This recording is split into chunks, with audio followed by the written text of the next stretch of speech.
Sabi nila, ang buhay ay parang gulong ng palad, hindi ba? Parang isinulat para sa akin ang kasabihang iyon. Isang babaeng Russian Special Forces instructor ang biglang naglaho. Walang nakakaalam kung nasaan siya, kahit ang militar o ang kanyang pamilya. Isang taon na ang nakalipas, isang insidente ang yumanig sa Russian Ministry of Defense. Isang 30 taong gulang na instructor na may 10 taong karanasan ang bigla na lang iniwan ang lahat at naglaho na parang bula. At ngayon, isang balitang mahirap paniwalaan ang kumalat. Siya ay natagpuang naninirahan sa isang liblib na nayon sa Rizal, Pilipinas, kasama ang kanyang kambal na sanggol. Ano nga ba ang tunay na nangyari? Paanong ang isang babaeng na-diagnose na baog sa loob ng 2 taon at iniwan ng kanyang asawa ay nagkaroon ng bagong buhay sa Pilipinas? At sino ang misteryosong lalaking palihim na sumusunod sa kanya? Ang kwentong ito ay isang muling pagsasalaysay ng mga pangyayari. Ang iyong pag-subscribe at pag-like ay magdadala sa iyo ng suwerte. I-comment kung saang panig ng mundo ka nanonood. Ako si Natasha Romanova. Noong taong iyon, sa edad na 30, ako ay isang instructor sa Russian Army Special Forces. Araw-araw, tumatakbo ako sa nagyayelong lupain ng Siberia sa temperaturang talang 4 degrees Celsius. Tinawag ako ng mga sundalo na babaeng bakal. Pagkakalasa ng baril sa loob ng 20 segundo, 98% shooting accuracy, perpektong marka sa physical fitness test. Sa unang tingin, ang buhay ko ay perpekto. Isang buhay kung saan kasama ko ang 10 anak sa isang maingay na hapagkainan, kaya't pagkatapos naming ikasal, agad kaming nagplanong magkaanak. Ang asawa kong si Ilya ay isang researcher sa isang ahensya ng military intelligence at bumili kami ng bahay sa Moscow. Lumipas ang unang taon, ngunit wala pa ring sanggol na dumating. Nagpunta kami sa ospital. Sabi ng doktor, mahina ang iyong obaryo. Mahirap kang magbuntis ng natural. Mula sa araw na iyon, nagsimula ang 2 taong impyerno. Mga hormone injection, artificial insemination at buwan-buwan na kabiguan, ang katawan ko ay hindi na parang sa akin. Unti-unting nanlamig ang aking asawa. Sundalo ka lang, sabi ni Ilya isang gabi. Wala akong masabi. Maging sa base militar, ang posisyon ko ay nanganganib na rin. Nariyan si Senior Instructor Olga. Sa edad na 35, matagal na niyang inaasam ang aking posisyon. Natasha, napapansin kong lumilipad ang isip mo, sabi niya. Pati mga trainee, napapansin na. Ang bawat salita ni Olga ay parang lason. Sa bawat meeting, binabanggit niya ang aking mga pagkakamali. At sa likuran ko, nagkakalat siya ng mga tsismis tungkol sa aking pagiging baog. Lalo akong lumiit sa aking paningin. Noong Nobyembre 24, 20, inabutan ako ni Ilya ng divorce papers. Hindi na ako makapaghintay. Gusto ko ng normal na pamilya. Noong gabing iyon, napaupo ako sa sahig ng banyo at umiyak. Hindi ko na makilala ang sarili ko sa salamin. Kailan pa ako naging ganito kasira? Kinabukasan, nagsumite ako ng resignation letter sa base. Wala akong pinagsabihan. Gusto ko lang maglaho. Sawa na ako sa lahat sa bahay, sa asawa ko, sa trabaho, sa loob ng taxi papuntang airport, nag-isip ako. Saan ako pupunta? Saan ako makakatakas sa sakit na ito? Bigla, may naalala ako. Isang dokumentaryo na napanood ko noong bata pa ako tungkol sa isang nayon sa kabundukan ng Pilipinas. Mga luntiang bundok, tahimik na pamayanan, at mga taong palangiti. Pakiramdam ko, doon ako makakahinga. Bumili ako ng one-way ticket papuntang Maynila. 11 oras na biyahe. Sa buong oras na iyon, nakatingin lang ako sa labas ng bintana. Sumikat ang araw sa ibabaw ng mga ulap. Posible pa kaya ang isang bagong simula? Disyembre 2024, dumating ako sa Ninoy Aquino International Airport. Malamig ang hangin ng madaling araw, ngunit ang lamig na iyon ang gumising sa aking diwa. Sumakay ako ng bus papuntang Rizal. Isang maliit na bayan ang nakita ko sa internet. Walang partikular na dahilan. Nakita ko lang na maraming bundok, kakaunti ang tao, at mukhang tahimik. 2 oras ang biyahe. Mula sa bintana, tanaw ko ang mga bundok. Ang mga puno ay tila inaabot ang kalangitan. Ibang-iba sa tanawin ng Russia. 3:00 ng hapon nang makarating ako sa nayon. Nag-book ako ng isang simpleng homestay. Isang matandang babae ang sumalubong sa akin. Naku, isang dayuhan. Halika, tuloy ka. Nakakaintindi at nakakapagsalita ako ng kaunting Tagalog. Nag-aral ako mag-isa sa loob ng 1 taon noong nasa serbisyo pa ako. Binigyan ako ni Lola ng isang basong mainit na salabat. Mag-isa ka lang, iha?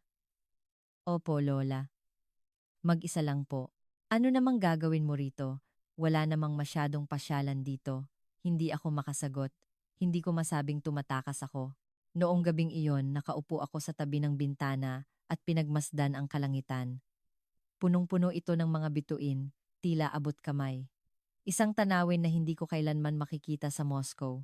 Bigla na lang tumulo ang luha ko. Hindi ko alam kung bakit ako umiiyak. Hindi ko masabi kung dahil ba sa lungkot, pagsisisi, o sa pakiramdam ng kalayaan. Kinabukasan, lumabas ako para maglakad-lakad. Napakaliit ng nayon.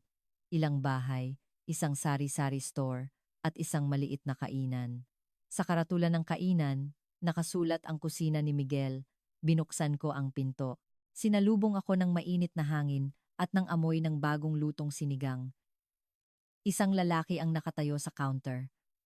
Mga nasa late 30s na may mahiyain na mga mata.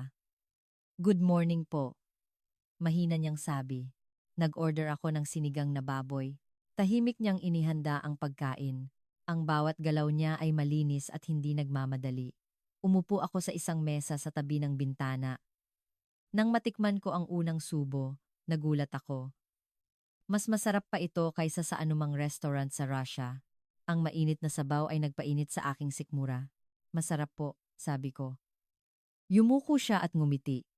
Salamat po. At muling tumahimik. Kakaiba. Sa Russia, lahat ay maingay. Ang mga tao, ang mga sasakyan, ang mga utos. Pero dito, iba, komportable ang katahimikan. Araw-araw, bumabalik ako sa kainan na iyon. Tuwing umaga, sa parehong upuan, kumakain ako ng almusal. Tahimik ang may-ari, pero palagi niya akong sinasalubong ng isang ngiti. 1 linggo ang lumipas. Nawala ko ang kwintas na pamana sa akin ng aking ina. Isang maliit na silver na kwintas na palagi kong suot.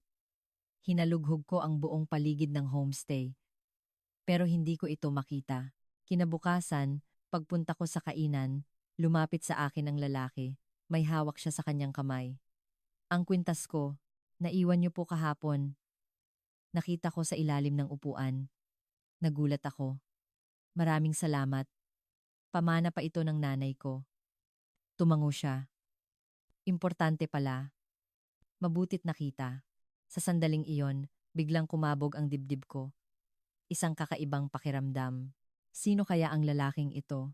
Ang pangalan niya ay Miguel Santos. 37 taong gulang. At tubong nayon. Si Lola ang nagkwento sa akin. Dating sundalo yang si Miguel. Pagkaretiro, nagtrabaho sa Maynila. Pero ilang taon na ang nakalipas, umuwi dito para ituloy ang pagsasaka ng mga magulang niya. Naging curious ako, pero hindi ako nagtanong. Lahat tayo ay may nakaraang ayaw nating pag-usapan. Ilang araw ang lumipas, si Miguel na ang unang kumausap sa akin.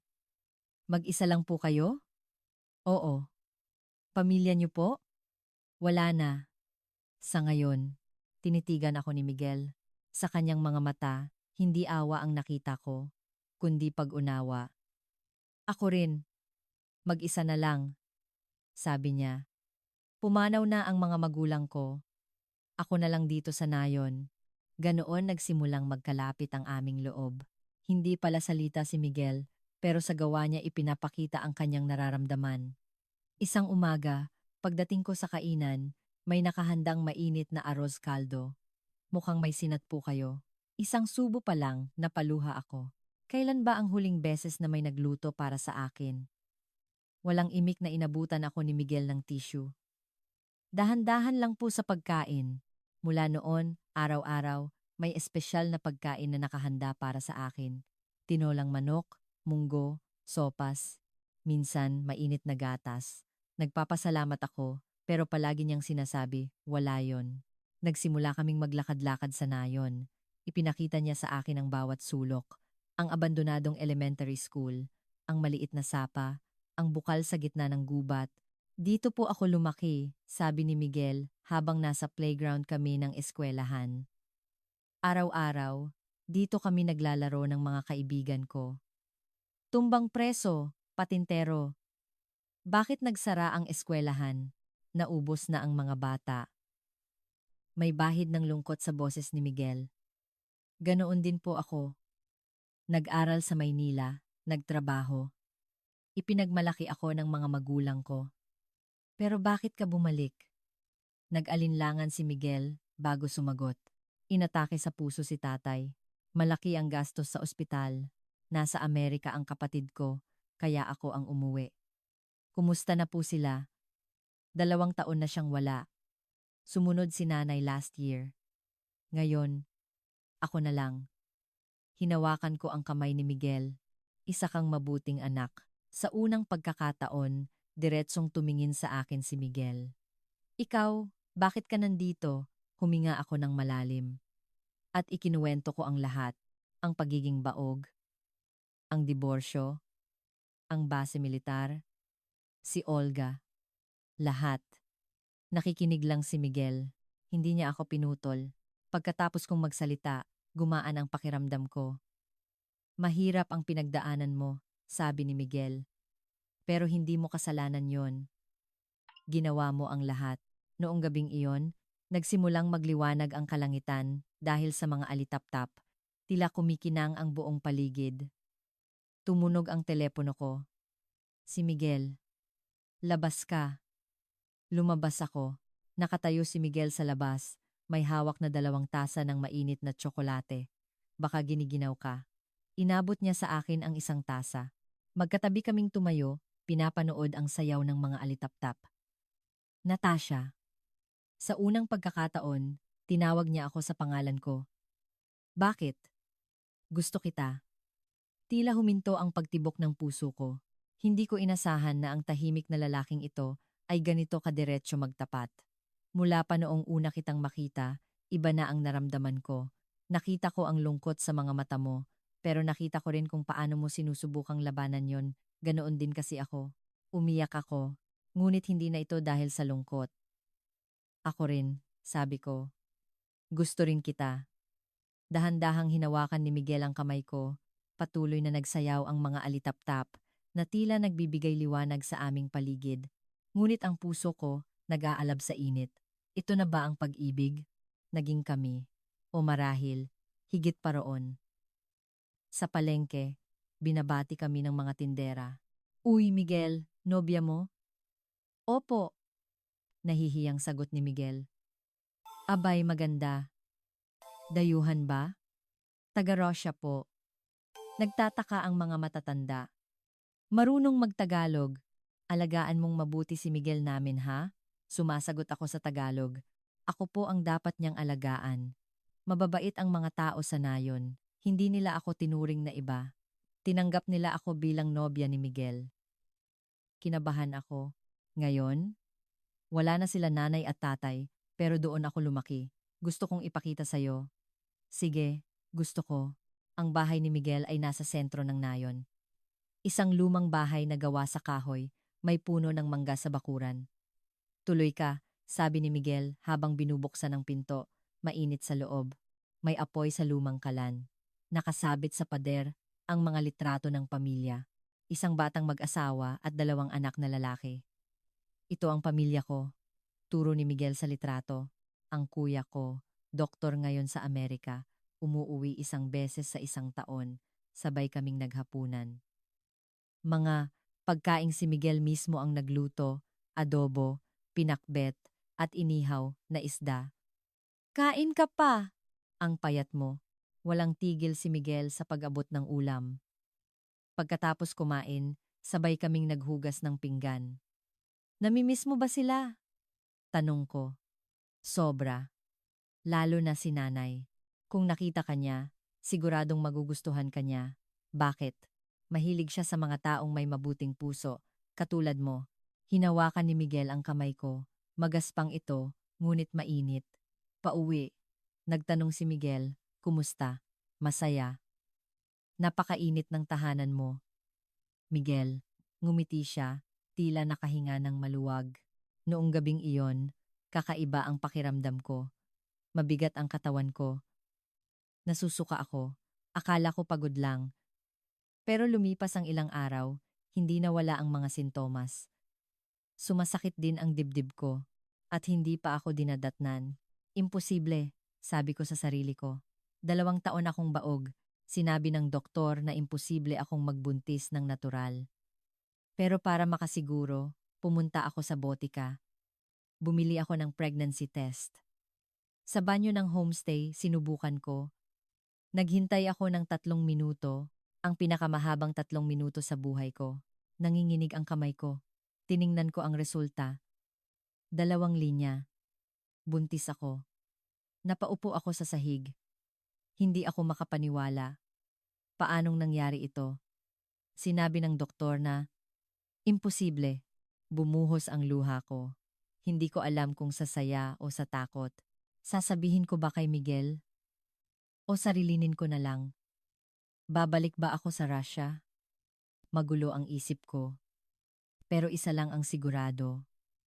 May buhay na nabubuo sa loob ko. Ang batang 2 taon kong pinangarap ay nandito na. Isa ba itong himala? Kinabukasan, pumunta ako sa health center ng bayan. Kailangan ko ng kumpirmasyon. Tiningnan ng doktor ang ultrasound. Congratulations! 8 weeks pregnant ka na. At kambal sila. Kambal po? Oo. Parehong malusog. Malinaw na rin ang tibok ng puso. May narinig akong mahinang tunog mula sa speaker. Dugdog, dugdog. Ang tibok ng puso ng mga anak ko. Napaiyak ako. Doktora, baog po ako. 2 taon akong nagpagamot sa Russia, pero wala pong nangyari. Ganoon ba? Pero heto na sila ngayon. Minsan, may mga bagay na hindi maipaliwanag ng siyensya. Ngumiti ang doktora. Kapag nabawasan ang stress, nagbabago ang katawan. Pagbabago ng kapaligiran. Palabas ng health center, naisip ko, ang pagdating ko ba sa Pilipinas ang gumawa ng himala? Ang pagkikita ba namin ni Miguel ang nagpabago sa katawan ko? Pumunta ako sa kainan. Naghahanda si Miguel ng pagkain sa counter. Andyan ka na pala. Saan ka galing? Huminga ako ng malalim. Miguel, may sasabihin ako. Ano yon? Inilabas ko mula sa bag ang ultrasound picture. Ano to? Tiningnan ni Miguel ang litrato. Noong una, hindi niya maintindihan. Hanggang sa napagtanto niya. Buntis ako, 8 weeks. At kambal sila. Namutla si Miguel. Hindi siya makapagsalita. Natakot ako. Baka magalit siya?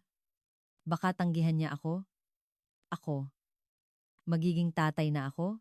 Nanginginig niyang tanong. Oo, anak mo sila. Bigla akong niyakap ni Miguel.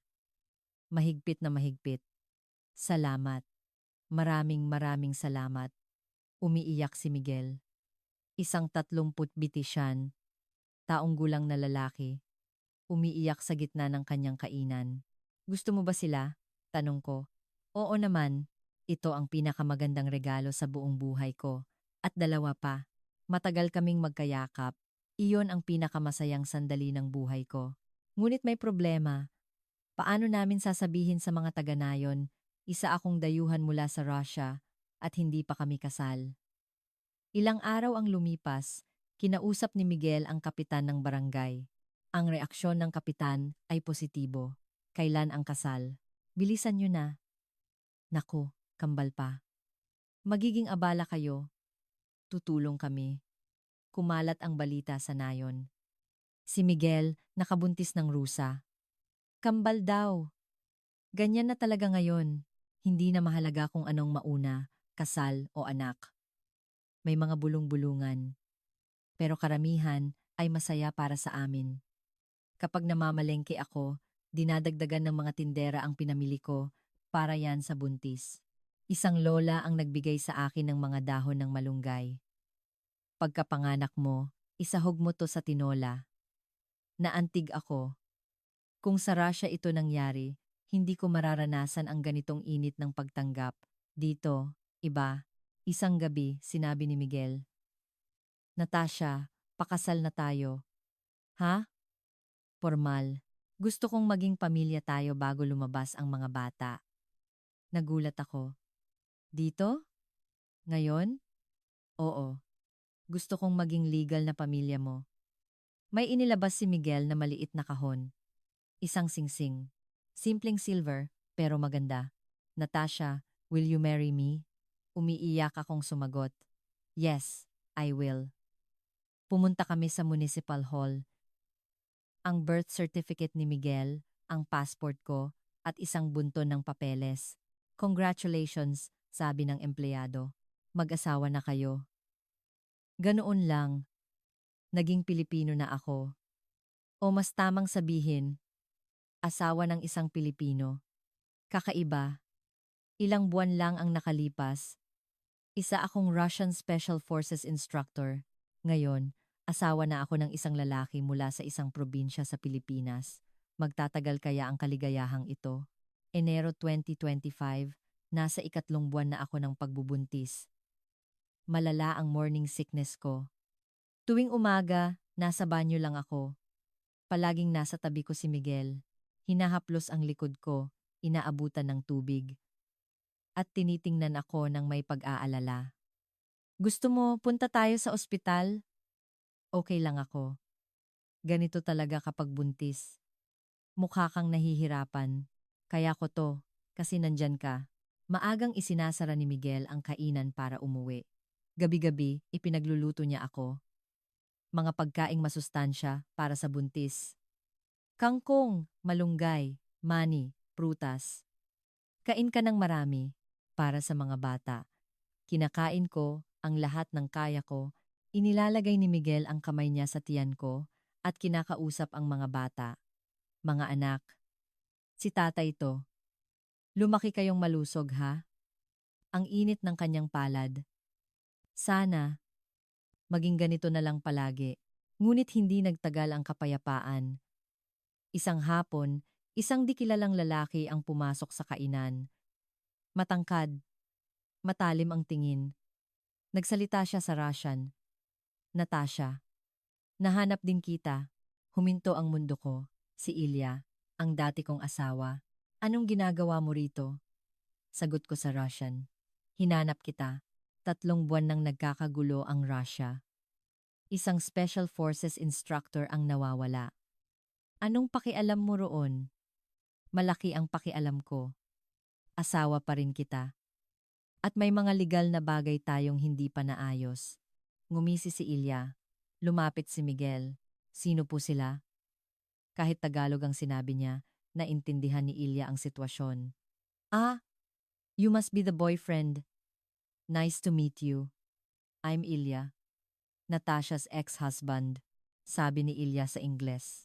Nagsalubong ang kilay ni Miguel. Natasha, labas tayo. May pag-uusapan tayo.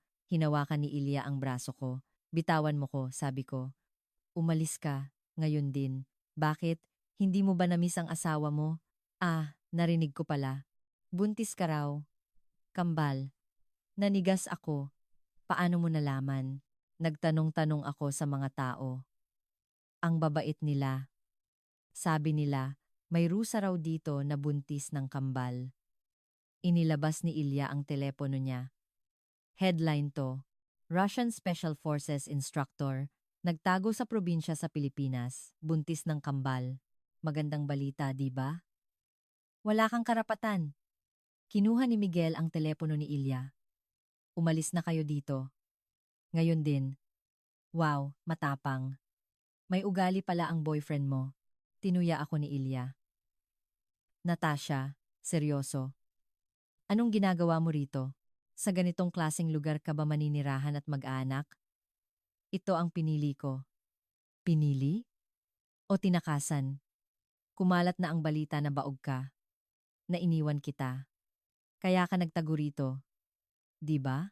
Ang mga salita ni Ilya ay parang mga punyal. Pero Natasha, sundalo ka. Malakas ka. Hindi ka dapat nagtatago ng ganito. Hindi na ako sundalo. Nag-resign na ako. Alam ko, pero malito. Hindi ka para dito. Hindi ko na napigilan. Umalis ka na. Ngayon din. Sige, sige. Aalis na ako. Huminto si Ilya sa pinto. Natasha, nagkukunwari ka lang na masaya. Pero ang totoo, tumatakas ka. Habang buhay ka bang magtatago rito? Sumara ang pinto. Napaupo ako. Niyakap ako ni Miguel. Okay lang yan. Huwag mo siyang pansinin. Pero tama siya, Miguel. Tumatakas ako. Hindi yan pagtakas. Bagong simula yan. Talaga? Oo naman. Dito mo ako nakilala. At dito nabuo ang mga anak natin. Pagtakas ba yon? Gumaan ang loob ko sa sinabi ni Miguel. Pero hindi ako makatulog noong gabi. Paulit-ulit sa isip ko ang sinabi ni Ilya. Tumatakas nga ba ako? O pinili ko to? Mula noon, nagsimula ang aking pagkabalisa. Natatakot akong baka bumalik si Ilya. At bumalik nga siya. Pagkatapos ng ilang araw, nasa tapat na siya ng bahay namin. Pauwi kami ni Miguel mula sa paglalakad nang makita namin siya. Natasha, mag-usap tayo, sabi ni Ilya. Wala na tayong dapat pag-usapan, sagot ko. Inilabas ni Ilya ang mga papeles. Divorce papers. Kailangan nating ayusin to ng formal sa Russia. Dahil hindi ka pumirma, legal pa rin tayong mag-asawa.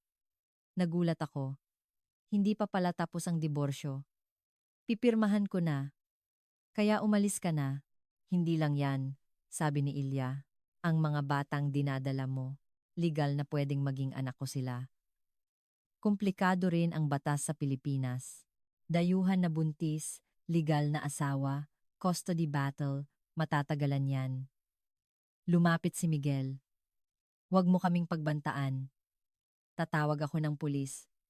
Sige, tumawag ka. Legal akong nandito. May visa ako at may karapatan ako. Kampante si Ilya. Natakot ako. Paano kung magkaroon ng legal na problema?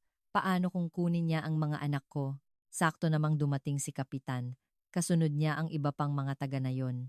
Anong nangyayari dito? Tanong ni Kapitan. Ipinaliwanag ni Miguel ang lahat. Ang dating asawa mula Russia, ang mga banta, ang legal na problema. Tiningnan ni Kapitan si Ilya. Anong ginagawa mo rito? I'm here for my rights. Sagot ni Ilya sa Ingles. Karapatan? Hindi ba't hiwalay na kayo? Si Natasha ay taga rito na. Asawa na siya ni Miguel. Legally. Wala kaming pakialam sa legal-legal na yan. Ito ang teritoryo namin. Hindi ka welcome dito. Matigas ang boses ni Kapitan. Sumang-ayon ang ibang mga residente. Tama. Huwag mong guluhin si Natasha. Tatawag kami ng pulis. Natigilan si Ilya. Hindi niya inaasahan na ganito karaming tao ang poprotekta sa akin. Natasha. Huling tanong. Dito ka na ba talaga titira? Tanong ni Ilya. Hinawakan ko ang kamay ni Miguel. Oo, ito na ang bahay ko. At sila ang pamilya ko. Matagal akong tinitigan ni Ilya, saka umiling. Sige. Bahala ka. Huwag kang magsisisi. Tumalikod si Ilya. Sumakay ng tricycle at nawala. Nakahinga ako ng maluwag. Tinapik ni Kapitan ang balikat ko. Huwag kang mag-alala. Poprotektahan ka namin. Salamat po. Umiyak ako. Nagpapasalamat ako sa mga taong ito. Sa nayon na ito. Na tinanggap ako bilang pamilya. Noong gabing iyon sinabi ni Miguel, Natasha, natakot ka ba? Hindi. Kasi nandyan ka. Kinaya ko dahil sa'yo. Palagi akong nandito. Para sa'yo at sa mga anak natin. Hinaplos ni Miguel ang tiyan ko. Malaki na ito. 5 buwan na. Mga anak, pinrotektahan kayo ni tatay ngayon. At palagi niya kayong poprotektahan. Ang init ng boses ni Miguel. Napanatag ang loob ko. Hindi na bumalik si Ilya. Kasama si Miguel at ang aming mga anak. Mailuluwal ko kaya sila ng ligtas? Nasa 7 buwan na ako ng pagbubuntis nang magpa-check up ako sa ospital sa Rizal. Tiningnan ng doktor ang ultrasound. Malusog ang kambal. Tama lang ang laki nila. Salamat po, Doc. Pero delikado ang panganganak ng kambal. Kailangan nating maghanda. Naging seryoso ang mukha ng doktor. Maghanda para sa cesarean section. Kailangan din nating siguruhin na may incubator. At mag-ingat ka. Dahil malaki ang posibilidad ng premature birth, kinabahan ako. Hindi ko alam na ganito pala kadelikado.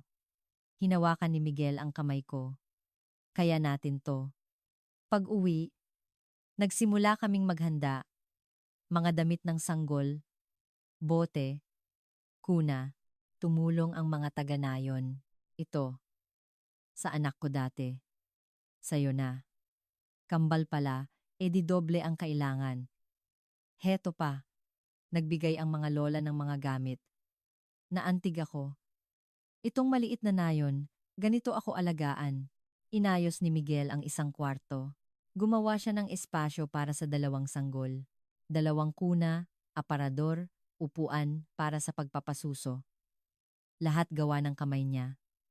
Ang galing mo palang karpintero. Sabi ko. Natuto ako kay tatay. Noong bata ako, sabay kaming gumagawa ng mga muebles. Nakangiting sabi ni Miguel. 8 buwan na ang tiyan ko. Sobrang bigat na. Hirap na akong maglakad. Hindi ako iniiwan ni Miguel. Inaalalayan niya ako papuntang banyo, tinutulungan umakyat ng hagdan. Pasensya na, ang bigat ko na. Ano ka ba? Pinoprotektahan mo ang mga anak natin. Palaging positibo si Miguel. Isang gabi, biglang sumakit ang tiyan ko. Miguel, bakit?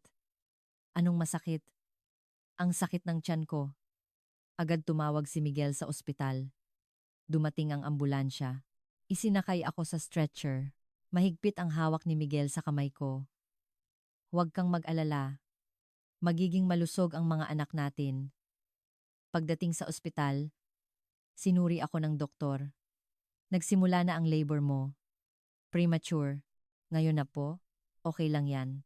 8 months, sapat na ang laki ng mga bata. Ihanda na ang operating room. Papunta sa operating room, nanginginig ako sa takot. Kambal, cesarean, unang beses. Magiging okay kaya ang mga anak ko? Makakahinga kaya sila ng maayos? Mahigpit ang hawak ni Miguel. Kaya nila yan. Malakas sila, tulad ng nanay nila. Bumukas ang pinto ng operating room. Hanggang dito na lang po ang kasama. Sa sandaling maghihiwalay kami ni Miguel. Natakot ako. Mahal kita. Sabi ko, mahal din kita. Bumalik ka ha? Kayong tatlo. Malamig sa loob ng operating room. Abala ang mga doktor at nurse. Ma'am, relax lang po. Matatapos din to. Nagsimula na ang anesthesia. Nawalan ng pakiramdam ang ibabang bahagi ng katawan ko. Narinig ko ang boses ng mga doktor. Okay, labas na ang una. Umiyak ang sanggol. Labas na rin ang pangalawa. Isa pang iyak ng sanggol.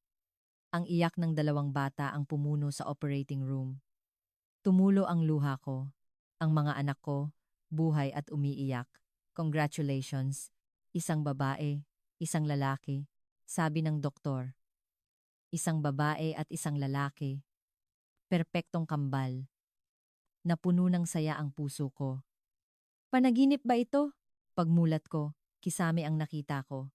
Nasa recovery room ako, mabigat ang katawan ko, may anesthesia pa. Gising ka na pala, sabi ng nurse. Ang mga anak ko, malusog sila. Ang babae, 2.5 kilos. Ang lalaki, 2.7 kilos. Maganda ang timbang para sa premature.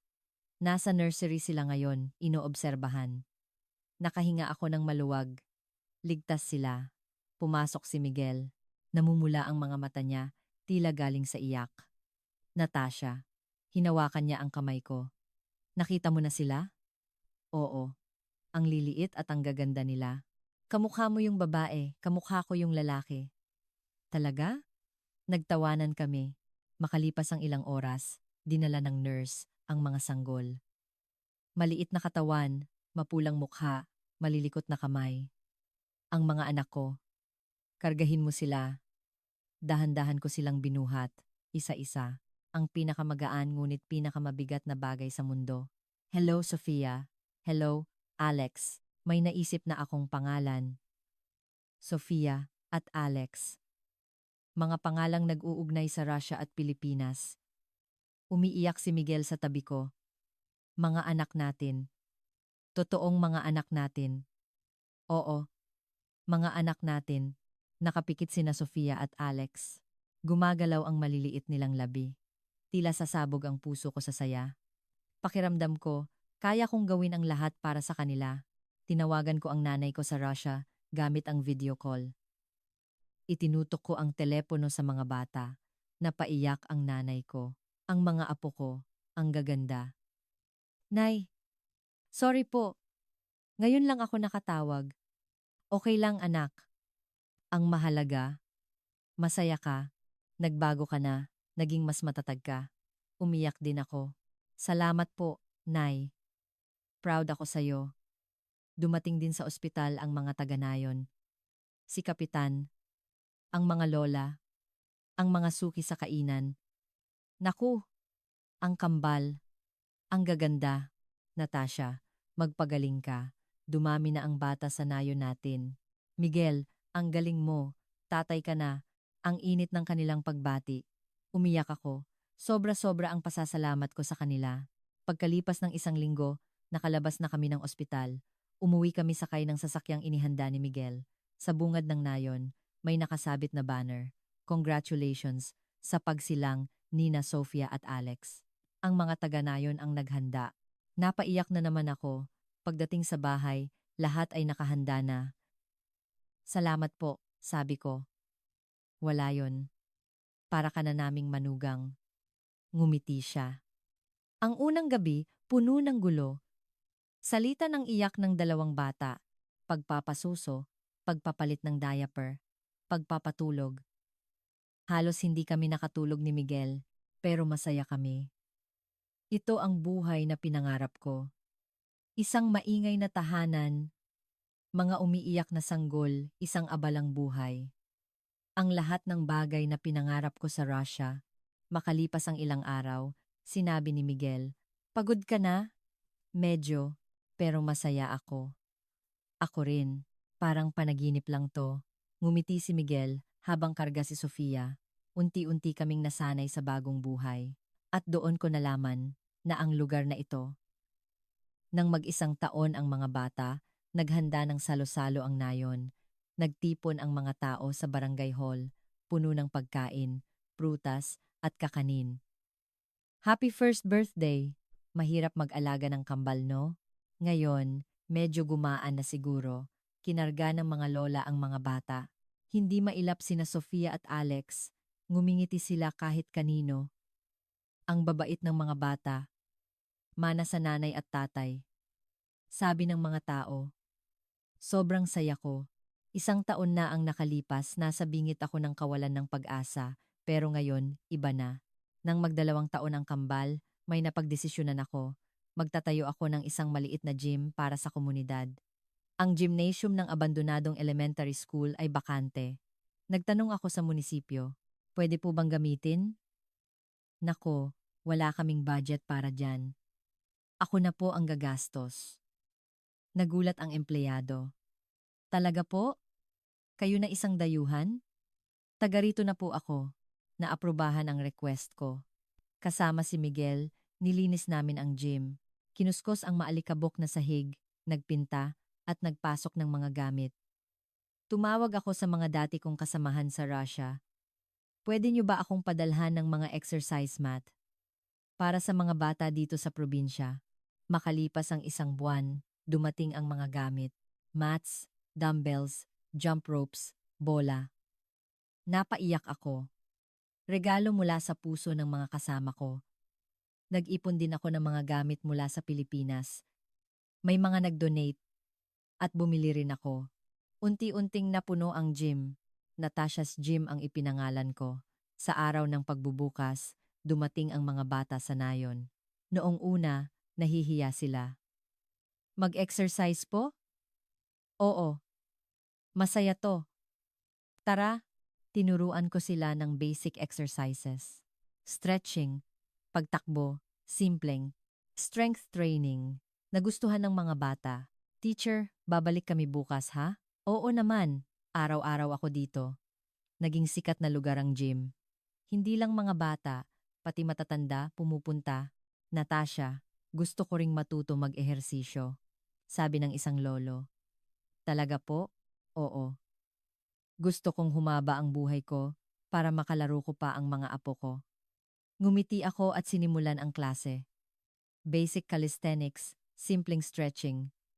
Mas masigasig pa ang mga matatanda kaysa sa mga bata. Isang araw, tumawag ang munisipyo. Miss, Natasha, pwede ka po bang maging sports development consultant namin? Ako po? Opo. Gamit ang inyong karanasan, gusto naming bumuo ng programa para sa sports development ng ating bayan. Nagulat ako, isang pagkilala mula sa gobyerno ng Pilipinas. Isang karangalan po. Sige po. Nagkaroon ng meeting. Kasama ko ang mga sports experts at mga opisyal. Noong una, kinabahan ako. Hindi pa perpekto ang Tagalog ko, pero mababait sila. Miss Natasha, importante ang opinyon nyo. May karanasan kayo sa field. Nagbigay ako ng suhestiyon. Hindi sapat ang pasilidad. Kailangang maging masaya ang mga bata sa pag-ehersisyo. Dapat matuto sila sa pamamagitan ng laro. Paano po yon? Buhayin ang mga barangay gym, magkaroon ng libreng klase, at family sports programs, tulad ng ginagawa ko. Tinanggap ang suhestiyon ko. Nagsimula ang isang pilot program. Napili ang 5 barangay. Binisita ko ang bawat isa para magturo. Nakilala ko ang mga bata, matatanda, at mga pamilya. Hindi mahirap mag-ehersisyo. Masaya to. Sabay-sabay tayo. Naging mainit ang pagtanggap. Naging matagumpay ang programa. Makalipas ang 1 taon, ipinatupad na ito sa buong probinsya. Naging mas abala ako. Pero masaya. Pakiramdam ko, may naibabalik ako. Ang mga biyayang ibinigay sa akin ng Pilipinas, sinusuklian ko na. Lumalaki na rin sina Sofia at Alex. 3 taong gulang na. Marunong nang magsalita at tumakbo. Mommy, I want to exercise too, sabi ni Sofia. Sige, anak. Let's do it. Palaging sumusuporta si Miguel. Ang galing mo. Proud na proud ako sa'yo. Dahil sa'yo to. Hindi ko to magagawa kung wala ka. Isang himala ang lahat ng ito. Ano pa kaya ang mangyayari sa hinaharap? Huling bahagi ng 2025, isang espesyal na pangyayari ang dumating. Isang TV station ang tumawag. Miss Natasha, gusto po naming gawa ng dokumentaryo ang buhay nyo. Dokumentaryo? Opo, mula sa pagiging Russian Special Forces instructor hanggang sa pagiging isang ina at sports educator sa Pilipinas. Marami po kayong mabibigyan ng pag-asa. Nag-isip ako. Kinausap ko si Miguel. Ano sa tingin mo? Maganda yan. Kung makakatulong ang kwento mo sa iba? Bakit hindi? Paano ang mga bata? Okay lang bang lumabas sila sa TV? Tayo ang magdedesisyon. Poprotektahan natin sila. Nagsimula ang shooting. Pumunta ang crew sa Rizal. Kinunan ang nayon, ang bahay, ang gym. Lahat, in-interview din si Miguel. Mr. Miguel, ano po si Natasha para sa inyo? Siya ang liwanag ng buhay ko. Bago siya dumating, nabubuhay lang ako. Pero ngayon, masaya akong nabubuhay. In-interview din ako. Natasha, ano ang nahanap mo sa Pilipinas? Ang sarili ko. Sa Russia, kailangan kong palaging maging malakas. 3 buwan ang lumipas, ipinalabas ang dokumentaryo. Bumuhos ang mga mensahe. Dahil sa'yo, nagkaroon ako ng lakas ng loob. Gusto ko ring baguhin ang buhay ko. Isa kang bayani. Pero hindi ako bayani. Isa lang akong ordinaryong tao na nakahanap ng kaligayahan. Pagkatapos ng dokumentaryo, dumami ang bumibisita sa gym. Galing Maynila, Pampanga, at maging sa ibang bansa. Si Miss Natasha po. Salamat sa pagpunta. Nagbago rin ang nayon. Dumami ang turista at lumakas ang kainan ni Miguel. Ang mga bakanteng bahay ay tinirhan na ng mga batang pamilya. Lumalaki na rin sina Sofia at Alex. 4 na taong gulang na. Sabay nilang natutunan ang Tagalog at Russian. Mommy, gutom na mi. Pinaghahalo nila ang dalawang lengguwahe. Pero gusto ko yun. Anak sila ng dalawang kultura. Isang araw, dumating ang nanay ko mula sa Russia. Unang beses niya, pagkakita niya sa nayon, napaiyak siya. Dito ka pala masaya, anak. Opo, nay. Ito na ang tahanan ko. Malaki ang ipinagbago mo. Dati, kailangan mong palaging maging malakas. Ngayon, mukha kang panatag. Nakilala rin ng nanay ko si Miguel, son-in-law. Alagaan mong mabuti ang anak ko. Opo, mama. Habang buhay ko po siyang aalagaan. 1 linggo, nanatili ang nanay ko. Nakipaglaro sa mga apo. Namasyal. Bago siya umalis, sinabi niya, Natasha, mali ako. Akala ko, lakas ang lahat. Pero tinuruan mo ako. Ang tunay na lakas ay pag-ibig. Niyakap ko siya habang umiiyak. Salamat, Nay. Mahal kita. Pagkaalis ng nanay ko, napaisip ako. Sobrang laki ng ipinagbago ng buhay ko. Ang babaeng halos sumuko na sa edad na 3, ngayon ay isang 30 anyos na masayang ina at guro. Noong taglamig na iyon, may isa pang magandang balita. Buntis ako sa pangatlong anak namin. Talaga?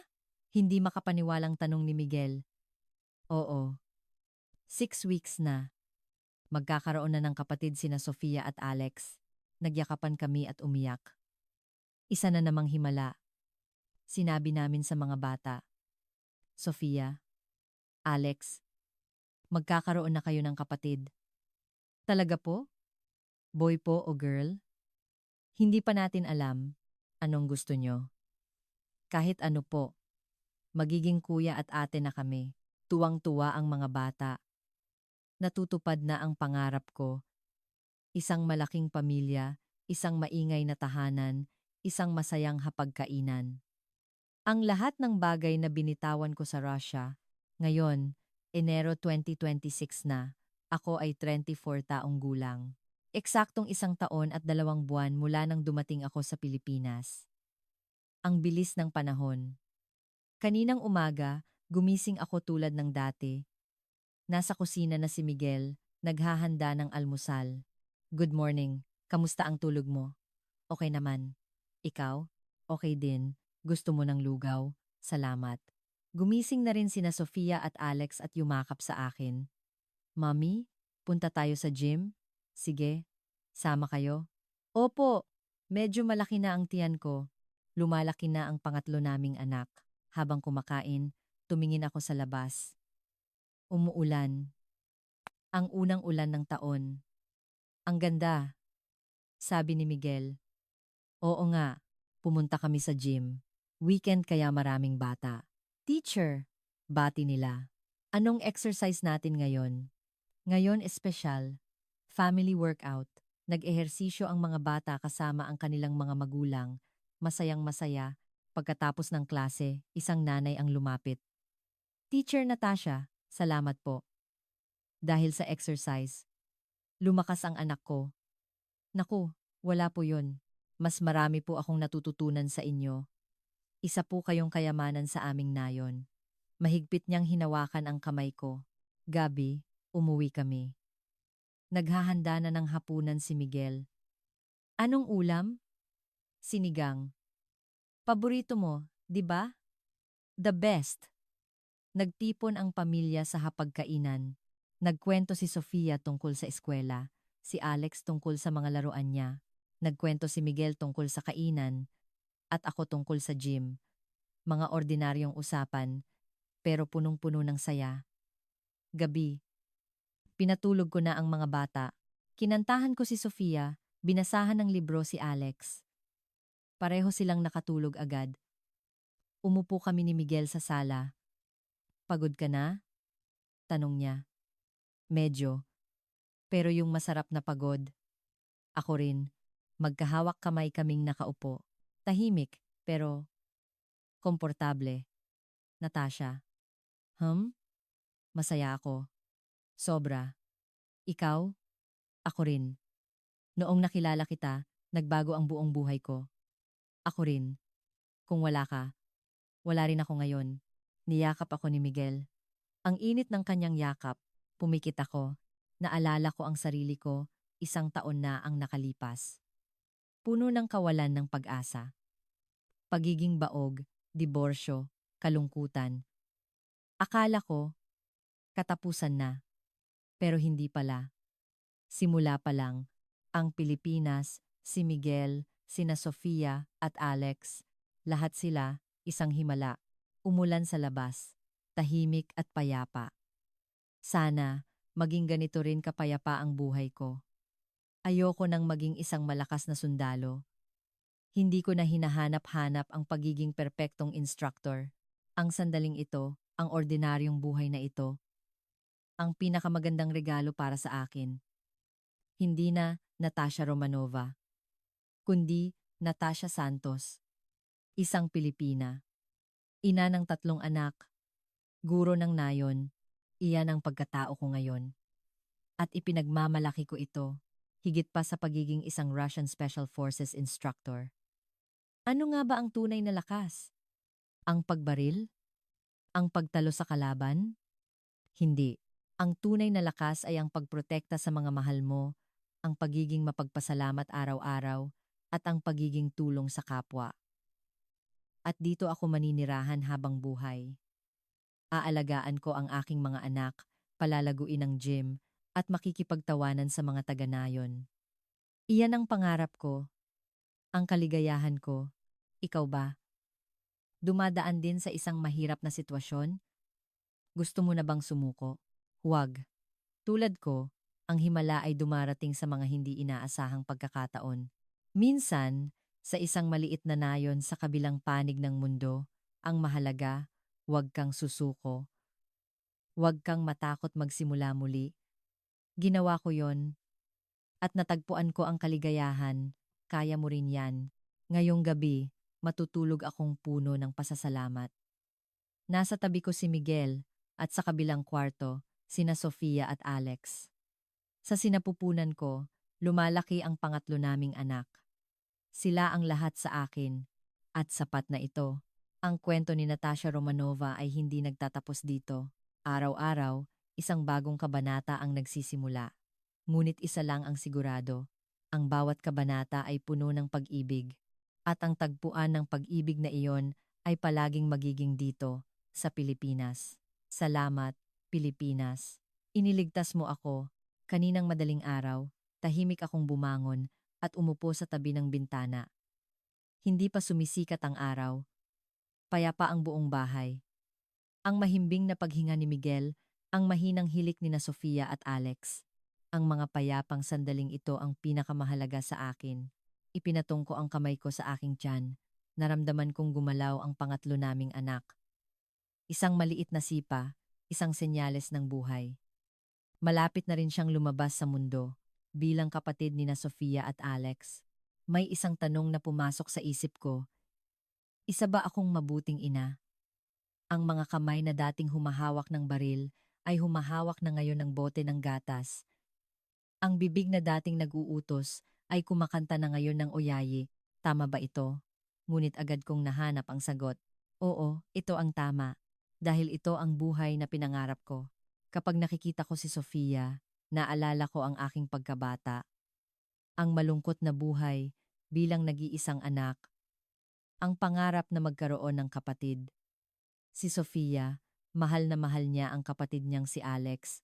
Tuwing umaga, pumupunta siya sa kwarto ni Alex para gisingin ito. Sa tuwing nakikita ko yon, napupuno ng saya ang puso ko. Ang hindi ko nararanasan ni Sofia, isang masayang pagkabata kasama ang isang kapatid. Si Alex naman, kamukha ni Miguel. Tahimik ngunit may mabuting puso. Hindi pala salita, ngunit sa gawa ipinapakita ang pagmamahal. Kagabi, nang makita niyang pagod ako, kumuha siya ng isang basong tubig. Sa pag-abot ng 4 na taong gulang na bata ng baso, Naiyak ako. Ang maliit na tulong na iyon, ang maliit na pag-aalalang iyon, ang nagbibigay sa akin ng lakas. Ang pangatlo naming anak, ano kaya siya? Kasing bibo ni Sofia? O kasing tahimik ni Alex? O baka ibang-iba? Curious ako, pero hindi ako natatakot. Ano man siya, handa akong mahalin siya. Kapag naiisip ko si Miguel, napupuno ng init ang puso ko. Siya ang himala ng buhay ko. Ang lalaking nakilala ko sa isang maliit na kainan sa Rizal ang nagpabago sa lahat. Hindi niya ako pinipilit maging malakas. Sinasabi niya na okay lang maging mahina, okay lang umiyak, mapagod, at sumandal sa kanya. Mga bagay na hindi ko kailanman maipapakita sa Rosya. Dahil ang isang sundalo, bawal magpakita ng kahinaan. Pero sa harap ni Miguel, pwede akong maging ako lang. Isang babae, isang ina, isang asawa. Kagabi bago matulog, sinabi niya, Natasha, dahil sa'yo kaya ako nabubuhay. Ngumiti ako at sumagot, ako rin. Binubuhay natin ang isa't isa. Hinawakan ni Miguel ang kamay ko. Habang buhay tayong magkasama ha? Oo naman. Habang buhay. Hindi mabigat ang pangakong iyon. Magaan. Dahil ang makasama ang taong mahal mo ay hindi pabigat, kundi pakpak. Inaabangan ko ang hinaharap. Gusto kong makita ang paglaki ng mga anak namin, ang pagpasok ni Sofia sa eskwela, ang pagkakaroon ni Alex ng mga kaibigan, ang unang hakbang ng bunso namin. Gusto kong makasama sila sa bawat sandali. At balang araw, magtatanong sila, Mommy, bakit ka pumunta sa Pilipinas? Sasagutin ko sila, para makilala kayo. Pumunta si Mommy kung nasaan kayo. Gusto ko ring ituloy ang trabaho sa gym. Turuan pa ang mas maraming bata ng saya ng ehersisyo. At balang araw, gusto kong magtayo ng isang malaking sports center. Hindi lang para sa Rizal, kundi para sa mga bata sa buong Pilipinas. Alam kong malaking pangarap, pero libre namang mangarap, di ba? At palaging nandyan si Miguel para sumuporta. Kaya mo yan. Tutulungan kita. Kapag magkasama kami, walang imposible. Minsan, namimiss ko ang Russia. Ang nanay ko, mga kaibigan, ang mga pamilyar na tanawin. Pero hindi ito pagsisisi, dahil tama ang naging desisyon ko. Madalas kong tawagan ang nanay ko. Pinapadalhan ko siya ng mga video ng mga bata at gusto rin niya ang Pilipinas. Ang mababait na tao, masasarap na pagkain, payapang nayon, Natasha, sabi niya, nakahanap ka ng isang paraiso. Ang pasasalamat ko sa Pilipinas, hindi kayang tumbasan ng salita. Tinanggap ako ng bansang ito, isang dayuhan, walang-wala, sugatan. Hindi ako tinuring na iba ng mga taga-nayon. Tinawag nila akong Natasha namin at tinanggap bilang pamilya. Tinuruan ako ng mga lola kung paano magluto ng adobo. Tinuruan ako ng mga lolo kung paano magtanim. Natutunan ko ang bayanihan, ang init ng pagtanggap, ang komunidad ng Pilipinas, at binago nito ang buhay ko. Sanay na rin ako sa pagkaing Pilipino, sinigang, tinola, bistek. Noong una, naninibago ako, pero ngayon, hinahanap-hanap ko na. Gusto rin ni na Sofia at Alex. Mami, more sinigang po. Nakakatuwang isipin na ang panlasa nila ay Pilipino. Gumaling na rin ang Tagalog ko. Nag-uusap na kami ng natural ng mga taga-nayon. May punto na nga raw ako. Talaga? Totoo? Natatawang sabi ni Miguel. Mukha ka ng taga Rizal. Gustong-gusto ko ang pagbabago ng panahon dito. Ang mga bulaklak sa tag-init.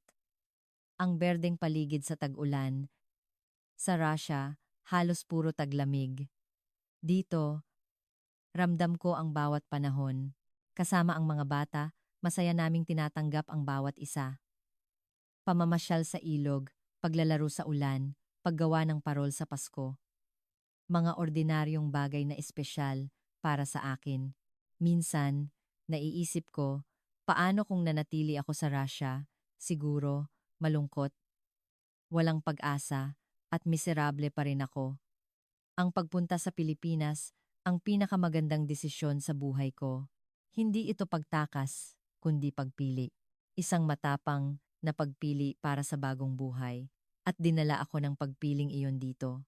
Sa piling ng isang mapagmahal na asawa, magagandang anak, at mababait na kapitbahay, Ang pangarap ko ay simple lang. Maging malusog, palakihing mabuti ang mga anak, at tumandang masaya kasama si Miguel. At balang araw, makita ang aming mga apo.